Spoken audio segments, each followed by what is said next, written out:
নবীজি বলছে প্রত্যেকটা পাপী নাফরমান তাকে যখন লাশের খাটের মধ্যেও চড়ানো হয়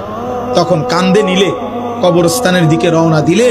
প্রত্যেকটা পাপী নাফরমান তওবা না করে যার মৃত্যু হয়েছে, কবিরা গুনার মধ্যে লিপ্ত ছিল, পাপে কুফরে শিরিকে নাফরমানিতে মদে জুয়ায় চুরি ডাকাতিতে হারাম উপার্জনে বেহায়া বেপরদিগী নারী, আল্লাহ রাসূল সাল্লাল্লাহু আলাইহি ওয়াসাল্লাম বলে যখন কবরস্থানের দিকে তাকে রওনা দেয় সে এমন বিকট চিৎকার করে, চিল্লায়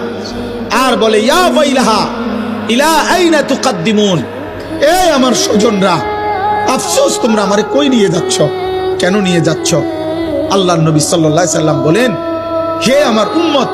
আল্লাহর সমস্ত সৃষ্টি একমাত্র ইল্লাস সাকালাইন,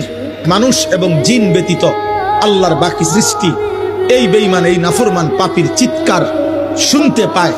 আল্লাহর নবী বলেন, যদি কোনো মানুষ, পৃথিবীর সমস্ত মানুষ যদি একসাথে এক মাঠে দাঁড়ানো অবস্থায় ওই নাফরমান শুধু কবরের দিকে যাওয়ার সময় যে চিৎকার দেয়, আল্লাহর কসম নবী বলছে